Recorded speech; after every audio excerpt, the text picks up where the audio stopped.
Lidcombe Public School has 632 students from varying multicultural backgrounds. We have about 90% of children here with a non-English speaking background. There's around about 40% of our clientele have a low socioeconomic status, which makes things a little bit difficult from time to time, but it's at the forefront of our thinking, so we cater for that at every single level we possibly can. The different ways we're active at school is that every Friday we get sport, so the stage 3 does it in the morning and the stage 2 does it in the afternoon. Also the breaks we do a lot of running around and playing handball and kicking and playing soccer. It's really fun and enjoyable, and it's all for a good cause. It's for your body and you become fit, so it's a win-win situation. When we're active, we usually use the grass areas down at the back of the school. We play soccer, rugby and running around games. In a lot of ways, we plan and implement for physical activity. We have a number of programs that we run. In past years, we've run a Dance to Be Fit program. I believe we're running that this year. We're participating in Jump Rope for Heart this year. We do the school swimming scheme every year, which is really important for our area and for our kids. There's some of the programs, but generally planning and implementing for PE, well, of course it's a curriculum requirement, so we all plan for it through our programming. But we like to focus on fitness initiatives, so looking at getting together in stages and teaming up to really focus on a particular set of skills like fundamental movement skills, or just focus on physical activity and get the kids improving their fitness. I think it's really important for our students to be physically fit. So in terms of team teaching through physical education, one of the things we'll do is we'll sit down in our stage meetings and look at how we can plan for quality physical education, how we can learn off each other. So we might sit down and plan out a fundamental movement skills session, each pick a skill, talk about how we can teach that skill, brainstorm some fun activities that would go with that as well, and actually practicing the activities with the teachers so everyone gets a really good idea of what you can do and what we can do together.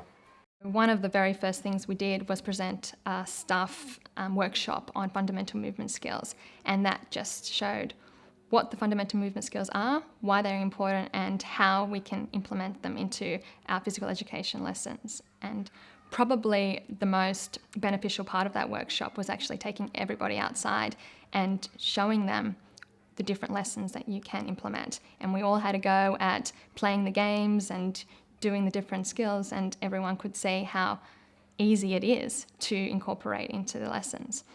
The staff was so receptive to it that the change was almost immediate. From the very next day, there were teachers who were taking their classes outside and doing those very games that we did during the workshop.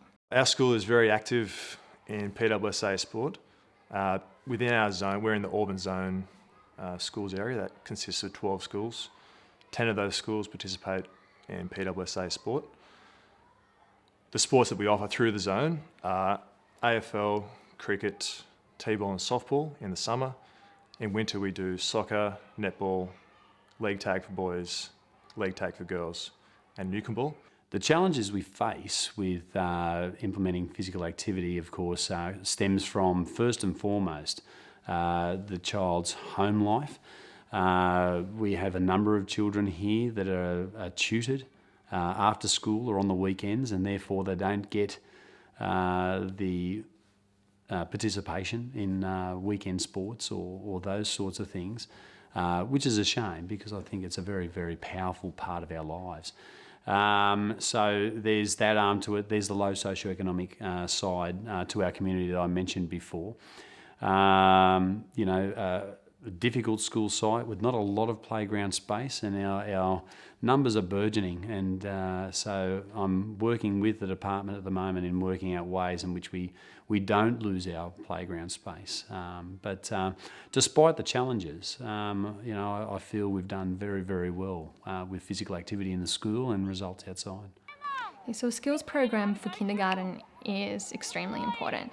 Early childhood is an optimal time for gross motor skill development. So having kindergarten participate in a range of physical activities is really beneficial, especially manipulating different types of equipment. Generally speaking, kindergarten are quite energetic naturally. If you walk through the playground at break time, you'll be hard pressed to find a kindergarten student sitting still. So as teachers, it's our job to harness that enthusiasm, because we know it doesn't last forever, and to direct it to help develop the fundamental movement skills from this young age. So the kindergarten sports session that was filmed earlier today was typical of what occurs every week. So it follows a tabloid type organisation, and the kindergarten teachers set up a range of equipment and have the students rotate through the different activities. We feel that equipment is important for the early stages because it gives them a bit of a focus for how they are to move their bodies, a bit of scaffolding there. It gives that novelty value for the students. They have access to equipment that they wouldn't normally have outside of the school environment. Even at this early stage, we have students whose abilities change quite significantly from their peers. So to provide a program that caters for all abilities is a bit of a challenge. But when we go outside and we see the high participation rates and we see the smiles on the kids' faces, then we know that this is working. And at this point, this early in the year for kindergarten, our main focus is fun. As a teacher, we use fundamental movement skill cards. These cards, you can wear them around your neck as on a lanyard, and it has the pictures of the different fundamental movement skills and key teaching ideas. So this is a quite new and really valuable resource that all the classroom teachers have been using as part of their physical education lessons, just so they do have that reference point when they're outside teaching the students. The Get Skilled, Get Active resource, it's been around for quite some time, but it's just recently been reintroduced into our school, and we did that through the Live Life Well at School program as well. And that is quite useful for looking at the scope and sequence for the fundamental movement skills, as well as for assessment purposes. Our school's been part of the Premier Sporting Challenge for quite a few years now, and this program has been really, really beneficial. It doesn't take too much in terms of organisation and implementation. It fits really nicely into our routines. But it is quite a nice period where we focus our students' attention on how much physical activity they do. The more opportunities we give our children to be physically active, I think it has a great effect on what they do here at school, and primarily with their the core subjects of literacy and numeracy. We want them to be literate and numerate, and we want to give them the best start possible. And I think by being physically active, you don't only have a fit body, but you have a fit mind. The benefits of incorporating physical activity for the students at our school extends beyond the sporting field. So it has positive effects on their physical health, their emotional health, and improves their capacity to learn and remember. I enjoy running around and having fun. That's what I think is most important about being active. There are so many benefits for incorporating physical activity for my students, for all the students. Improved concentration when they come back to class, improved general well-being, improved health. When you exercise, you feel better about yourself. Getting out there and being able to play a team sport together, it builds a lot of camaraderie. It boosts a lot of self-esteem for students who otherwise might not have the opportunities to achieve that self-esteem through schoolwork. That's a really big part of it for me, the social connections they get. When I'm active, I feel really happy and motivated. I feel stronger and I feel more fit. After, I feel really tired, but I still want to do more sport, as sport is so enjoyable for me and I love doing it. And the thing that makes it even more fun, when the teachers say we're doing sport, you see a smile on everyone's face, which actually makes you happy.